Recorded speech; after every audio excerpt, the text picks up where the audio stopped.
So that brings me to a question that I've always wanted to ask you. And it's about the way the left has tried to balance its priorities in terms of foreign policy and domestic policy.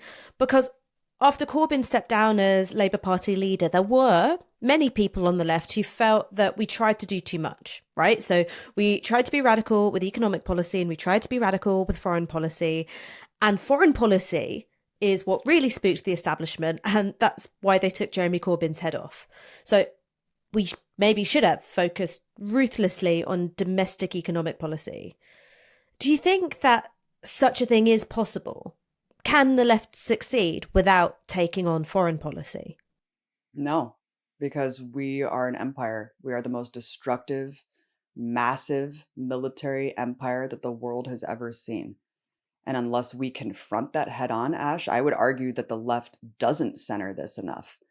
I mean, militarism and the status quo of US empire is so normalized and conditioned in American society that it's almost secondary. It's almost just completely absent from the discussion. There's a bipartisan foreign policy consensus. And even when you're talking about the squad, you rarely hear people question the notion that we are an empire and that we need to be a global empire. No one talks about closing bases around the world, the 800 to 1,000 military bases. No one talks about the impact those bases have around the world. I mean, I remember I was at COP26 and I asked leading Democratic politicians who are supposed to be climate change advocates about the fact that militarism is exempt from these climate treaties. And their answers were so dystopian. Their answers were, look, they've just conceded the notion that climate change is the worst is coming. There's no way to stave off the worst. And so we actually need a bigger military to deal with the impacts of climate change. We need to increase our militarism. And that's the solution to climate change, Ash. So we have a fundamental problem in our society where we're not addressing and linking all of these struggles together and actually putting anti-militarist work at the forefront and the destructive nature of US foreign policy. Because when you're spending, I mean, as Martin Luther King aptly said, I mean, I'm going to butcher the quote, but like in so many words, if you're spending this much money on militarism and not on programs of social uplift, you are reaching a death, a death of your system, the death blow of US imperialism and US empire. And that's where our country's heading. I mean, half the people of this country don't have enough money to pay other than they're just living paycheck to paycheck. They have no money in savings, right? They're one accident away from becoming homeless. I mean, this is insanity. This is insanity. And the ruling class just pretends like everything is great. They're living in a completely detached reality from the core amount of people who are just suffering day to day. And why is that?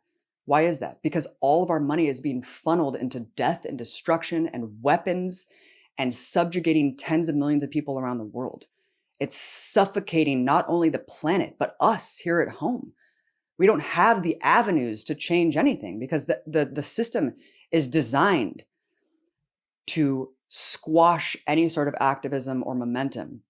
So I would say, yes. I mean, the biggest problem with the left is not only how disenfranchised it is by design, but how separate it is, right? How separate all of these movements are, how we're not connecting it to the same source of the problem, which I think obviously US capitalism, but by extension, US imperialism, I mean, which is used to uphold US capitalism.